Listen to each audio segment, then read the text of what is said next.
বিভিন্ন জরিপ বলছে পুরুষরা যে পরিমাণ তালাক দিয়ে থাকে, মেয়েরা ডিভোর্স লেটার পাঠিয়ে থাকে, বিবাহ বিচ্ছেদ ঘটায় থাকে মেয়েদের পক্ষ থেকে, তার চাইতে অনেক গুণ বেশি, পুরুষের চাইতে মেয়েরা অনেক গুণ বেশি ডিভোর্স লেটার পাঠিয়ে থাকে, বিবাহ বিচ্ছেদের উদ্যোগ নিয়ে থাকে।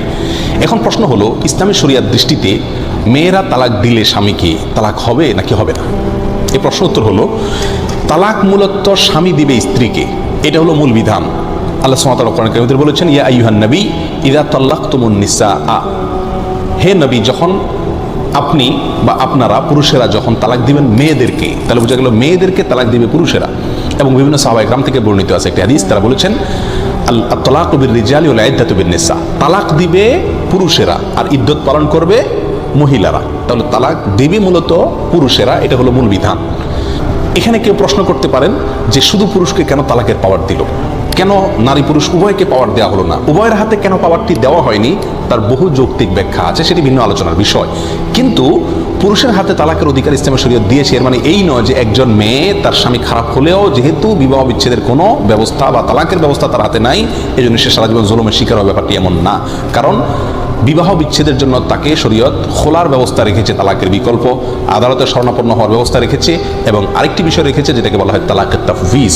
তালাকের তাফউইজের মাধ্যমে স্ত্রী নিজের প্রতি নিজে তালাক গ্রহণ করতে পারেন। তালাকের তাফউইজটা হলো, স্বামী যদি তার স্ত্রীকে অধিকার দেন যে তুমি নিজের প্রতি নিজে তালাক গ্রহণ করতে পারো, তোমাকে আমি অধিকার দিলাম, সেটা বিভিন্ন শর্ত সাপেক্ষে হতে পারে যে এই শর্ত পাওয়া গেলে তুমি তখন নিজের প্রতি নিজে তালাক দিতে পারবে, আমি তোমাকে পাওয়ার দিলাম।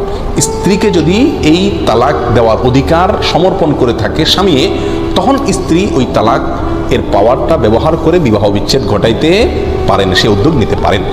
আমাদের দেশে প্রচলিত বিবাহের যে কাবিননামা আছে, সেই কাবিননামায় একটা পয়েন্ট আছে, যে পয়েন্টে রীতিমতো লেখা আছে, স্বামী যদি তার স্ত্রীকে নিয়ম মতো ভরণ পোষণ না দেন, শারীরিকভাবে টর্চার করেন, জুলুম করেন এবং এই কাজ করেন, তখন স্ত্রী নিজের প্রতি নিজে তালাক গ্রহণ করতে পারবেন। তাহলে মেয়েরা তালাকের উদ্যোগ নিতে পারে, বিবাহ বিচ্ছেদের উদ্যোগ নিতে পারে, শর্ত হলো স্বামী যদি তাকে তালাকের অধিকার দিয়ে থাকে। যদি স্বামীকে তালাকের অধিকার না দেয় এবং সে জুলুমের শিকার হয়, তখন সে আদালতে শরণাপন্ন হতে পারে, স্বামীকে খোলার প্রস্তাব করতে পারে, সেটা ভিন্ন ইস্যু। এই যে তালাকের তাফউইজ বা স্বামী যদি তালাকের অধিকার দেয় তখন স্ত্রী তালাক প্রয়োগ করতে পারে, এখানে দুটি পয়েন্ট খুবই গুরুত্বপূর্ণ। নাম্বার এক, অনেক মহিলারা করে কি, স্বামীকে তালাক দেয়। শত শত তালাকের ঘটনা এরকম ঘটে যে আমাকে যেহেতু স্বামী তালাকের অধিকার দিছে বা কাবিননামায় লেখা আছে, স্বামী সেখানে সিগনেচার করেছেন, অতএব আমি অধিকার পেয়ে গেছি, সেহেতু আমি স্বামীকে তালাক দিলাম।